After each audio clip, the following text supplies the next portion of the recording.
Nenávisť má zlobokú váhu, nenávisť je srdce, mozog ovládnuť. Nenávisť pohltí aj dobrú povahu, nenávisť úcta ju zvládnuť. Nenávisť má zlobokú váhu, nenávisť je srdce, mozog ovládnuť. Nenávisť pohltí aj dobrú povahu, nenávisť úcta ju zvládnuť. Zlosť, pomsta, posadnutosť, sklamanie, krutosť a závisť porodili nenávisť. Decko, čo má temné oči ako Michael Myers, k tomu ostré zuby, potrebuje sa čistej duši najesť. Decko, čo predstavuje čisté zlo, čo ti sklom hrdo podrže hrdlo, aby sa nasýtilo nepoškvrnenou krvou. Nenávisť každý poznajú, je ťažké ovládať ju, no keď to dokážeš, môže byť silná zbraň, ale jej otrokom sa nestaň, v najhoršom prestaň, tiež kúsok z nej v sebe mám, keď sa okolo seba a za seba pozerám.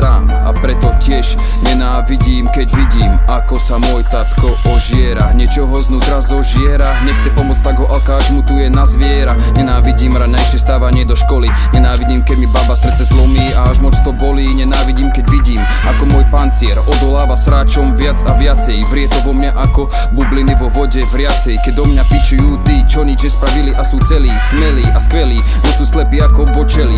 Chcú ma bety, no znejú ako Pavarotti, čo pri speve fajčí kokoty. Nenávidím, keď sa dobrý kamoš skokotí kvôli tomu, že si jebne Pedro intravenózne. Chce ma poučať a sám skončil hrozne. Nenávidím, keď vidím dievčatka, čo vidia, že chlap má veľkú menu. Za každú cenu strúhajú ženu, aby sa dostali k méďaku a prirodzeniu chlapskému. Nenávisť má rôzne podoby a závisí od doby a od osoby, kto si ju ako podrobí. Nenávisť môže byť poslušná ako vycvičená doga, ale u slabších povách je droga, čo ti mozog zatieni a zlobu dodá. A ty sa preberieš ako tvoj bodák, kamoša do brucha bodá, lebo si to chcel s tvojou cicou rozdať. Čo k tomu dodať? Nemôžeš sa jej celý oddať, nemôžeš sa jej celý poddať, inak ti môže všetko zobrať.